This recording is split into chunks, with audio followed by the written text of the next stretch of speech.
Most people think investing needs a huge capital, but what if I tell you that you only need 100 rupees to start investing?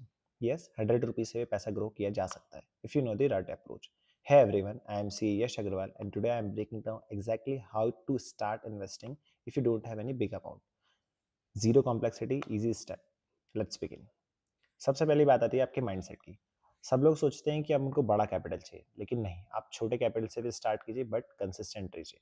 जैसे अगर अपन बात करें compounding की, तो अगर आप 500 रुपीज इन्वेस्ट करते हैं 10 ईयर्स के लिए अप्रॉक्स 12% रेट से, तो आपको क्या लगता है आपने कितना अमाउंट इन्वेस्ट कर दिया 10 साल में?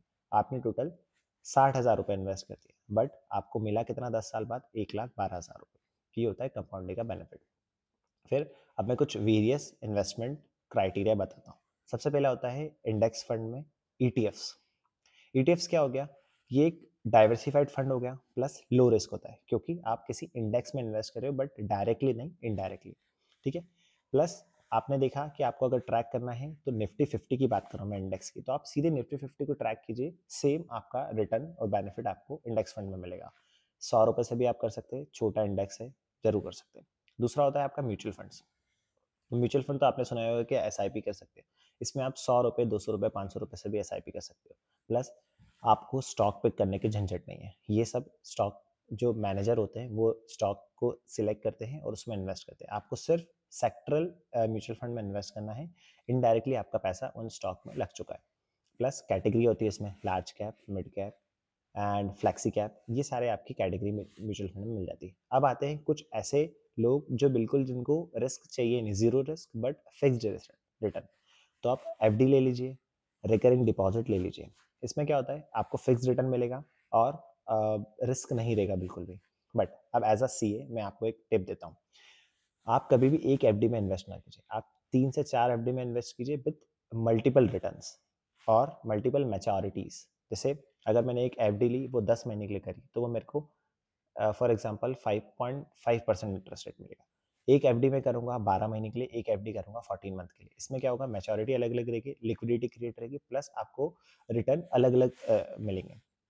फिर बात आती है एक फ्रैक्शनल इन्वेस्टमेंट की। अब फ्रैक्शनल इन्वेस्टमेंट क्या हुआ? Fractional investment in US stocks. लोग सोचते हैं कि यूएस स्टॉक जैसे अमेजॉन हुआ, मेरे को उसमें इन्वेस्ट करने के लिए बहुत ज़्यादा अमाउंट चाहिए। जैसे आज अगर मैं अमेजॉन के स्टॉक की प्राइस देख चेक करूँ,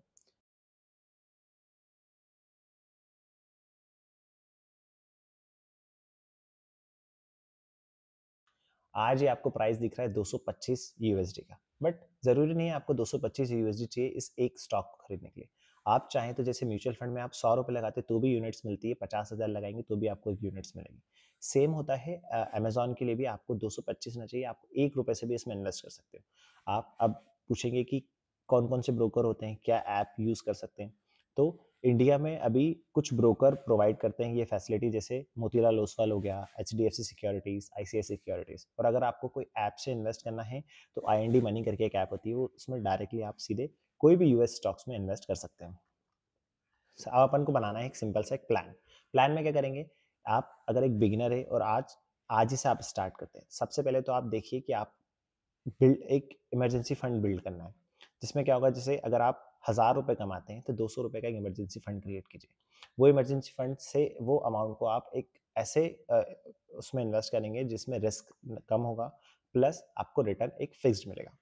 दूसरा, 100 रुपये या 200 रुपये से आपको स्टार्ट करना है। एक म्यूचुअल फंड जरूर रखना है और एक इंडेक्स का ईटीएफ रखेंगे अपन। प्लस एफएनओ और इंटरडे को अवॉइड करेंगे। अभी आप बिगिनर हैं, एज अ बिगिनर आप एफएनओ या कॉल टिप्स कोई भी देता है आप उसको अवॉइड करिए, क्योंकि इससे आपको शॉर्ट लॉस जरूर होगा।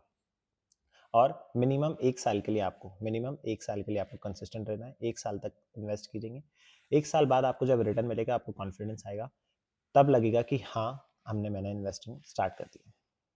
अब अगर आपको एक पोर्टफोलियो चाहिए, अगर आपके पास लाख 1 रुपए या 5 लाख रुपए हैं और आपको एक पोर्टफोलियो चाहिए, एक बैलेंस पोर्टफोलियो, कि मैं अलग अलग क्राइटेरिया में इन्वेस्ट कर सकता हूँ, तो आप कमेंट में मेरे को पोर्टफोलियो लिख दीजिए। मैं आपको एक बैलेंस, एक क्राइटेरिया बता दूंगा या डाइवर्सिफाइड फंड बता दूंगा कि आप इसमें 5 लाख या आपका अगर 1 लाख रुपए या 2 लाख रुपए भी है, आप उसमें इन्वेस्ट कर सकते हैं। अगर आपको ये मेरे फाइनेंशियल कंटेंट अच्छा लग रहा हो तो लाइक कीजिए, सब्सक्राइब कीजिए। Thank you.